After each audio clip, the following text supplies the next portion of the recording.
Isoroku Yamamoto was born April 4th, 1884, in Nagaoka, Japan.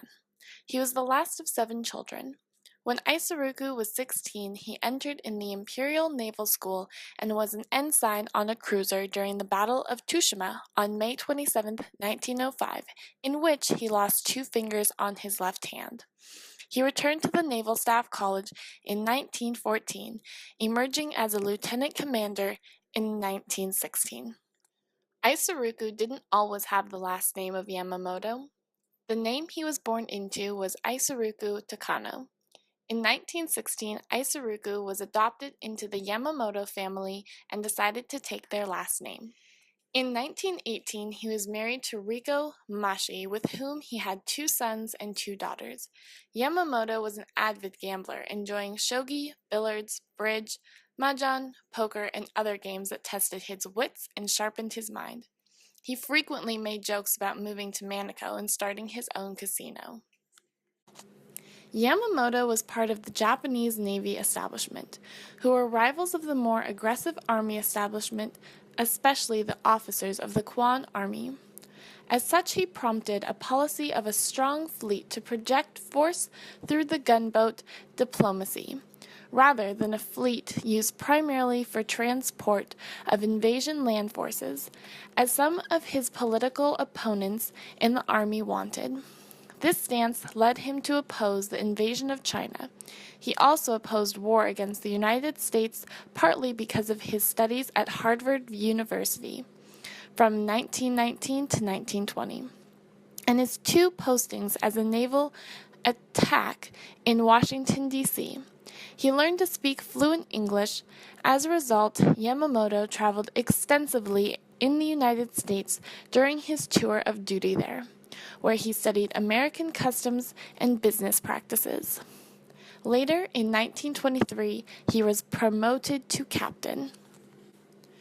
In January 1941, Yamamoto initiated the idea of a carrier-borne air attack on the American base of Pearl Harbor to launch a war by disabling the American Pacific Fleet, thus preventing its interference in Japanese operations in Southeast Asia. At the same time, Yamamoto reasoned the attack would eliminate any direct American threat to the Japanese homeland early in the war. Some scholars claim that Yamamoto's political calculations led him to believe that Americans would be demoralized by the blow, but it was less a strike with grand strategic purpose than the kind of operation that was once conceived on a single course of action.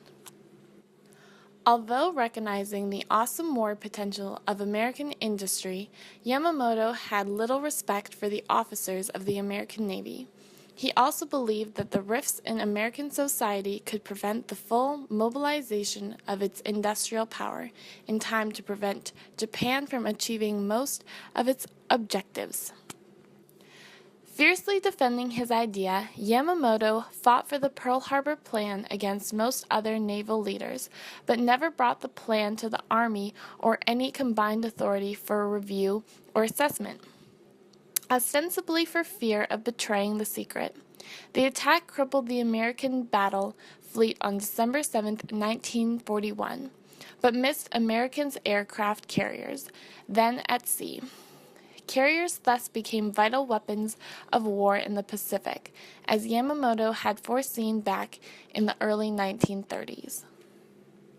Following active American carrier efforts to prevent Japan's advances in the South Pacific at the Battle of the Coral Sea and the American bomber raid on Tokyo in April 1942, he chose this rather than the more willing course of remaining on the strategic defense and taking advantage of numerical superiority in carriers supported by the extensive ring on Island Air Base lying across Americans' unexpected lines of attack in the Central Pacific.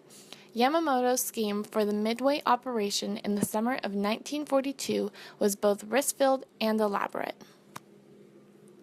Having seen the Japanese defeat in the Battle of Midway in 1942, Yamamoto knew that the Japanese chance of winning the war was lost.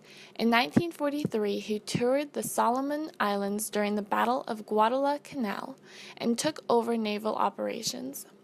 On April 18, 1943, American intelligence, which had been tracking Yamamoto's movements and looking for an opportunity to eliminate him, discovered that he was in the plane flying near the island of Balun Village.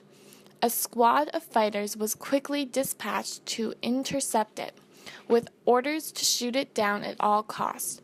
Fighters swarmed over Yamamoto's aircraft, and it was soon shot out of the sky, crashing in flames on the island and killing all aboard, including Yamamoto.